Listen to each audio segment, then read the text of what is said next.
Salut tout le monde. Aujourd'hui, je vais répondre à une question très intéressante. Est-ce que le SARS-CoV-2, c'est-à-dire le virus responsable de la maladie qui crée la polémique, qui crée tous ces problèmes dans le monde actuellement, c'est-à-dire le coronavirus, est-ce que le SARS-CoV-2 peut se retrouver dans les eaux que nous buvons à la maison, que nous soyons en Afrique, en Europe, en Amérique? Est-ce que ce virus-là peut se retrouver dans les eaux que nous utilisons à la maison? C'est la question à laquelle nous allons répondre aujourd'hui. Est-ce que le SARS-CoV-2 peut se retrouver dans l'eau?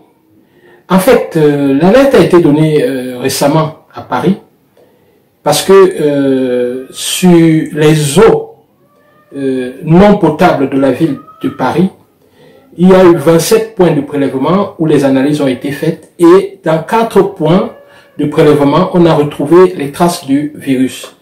Alors, la mairie a directement arrêté l'exploitation de ces eaux non potables là. Je rappelle que c'est dans les eaux non potables. Maintenant, du coup, la peur a gagné le terrain et on se demande: est-ce que si on retrouve ce virus dans ces eaux-là, est-ce qu'il n'est pas possible de les retrouver également dans les eaux potables? En principe, ce ne serait pas possible, ou du moins difficile, parce que les eaux potables subissent plusieurs processus de traitement.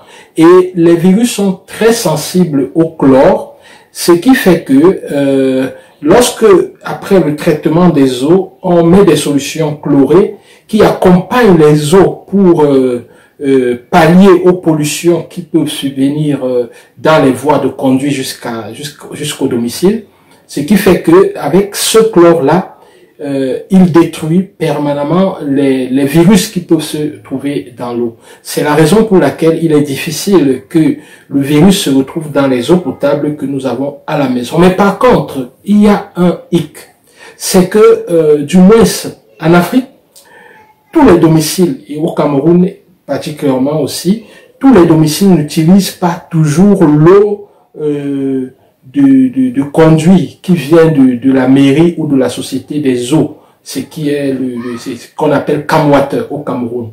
Il y a des domiciles qui utilisent des fourrages, il y a des hôtels qui utilisent des fourrages. Alors à ce niveau-là, la question se pose toujours: est-ce qu'à ce niveau, lorsqu'on utilise les fourrages, il est possible d'avoir le virus dans les eaux que nous prenons à la maison? Là, dans ce cas-là, la réponse est oui. Le virus peut se retrouver dans ces eaux que vous avez, ces eaux de fourrage.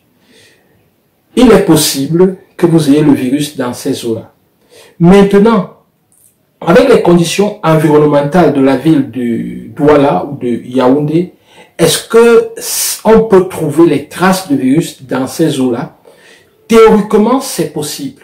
Mais maintenant, de manière pratique, il faudrait instaurer une recherche, un protocole de recherche qui permette de faire quelques prélèvements et de faire la recherche du virus dans ces eaux-là, et puis de rédiger un rapport en ce qui concerne cette zone précise. Mais théoriquement, c'est possible. C'est la raison pour laquelle la recommandation que je pourrais donner à ceux qui utilisent les eaux de fourrage, qu'on soit à Yaoundé, à Douala, à Lomé, à Ouagadougou, à Abidjan, il faut éviter d'utiliser ces eaux de fourrage telles que prélevées. Vous pouvez les chauffer avant de les utiliser, ou alors doser des solutions chlorées. Mais encore, lorsque vous mettez des solutions chlorées, il faut bien savoir comment mettre des solutions chlorées, parce que, attention, lorsqu'il y a des matières organiques dans l'eau, même si ce sont des matières organiques dissoutes, il est possible que lorsque vous mettez le chlore, ça réagisse avec ces matières organiques-là pour diminuer l'efficacité du chlore. Et à la fin, le chlore ne va pas servir pour détruire les bactéries et les virus. Donc là aussi, c'est compliqué. Alors, le conseil que je peux donner, c'est si vous utilisez les eaux de fourrage, faites gaffe, chauffez-les avant l'utilisation. Même si vous ne les buvez pas, si vous vous brossez avec, le virus peut rester dans votre bouche pendant que vous vous brossez. C'était le conseil de l'environnement d'aujourd'hui et c'était la note scientifique de la semaine. Merci et nous nous retrouvons la semaine prochaine pour la prochaine note scientifique. Si vous avez des questions scientifiques sur l'environnement, le coronavirus ou autre chose, je vous prie de les mettre en commentaire et ça pourrait faire le sujet de la semaine prochaine. Et sachez que chaque fois que votre question sera choisie, vous allez gagner un lot.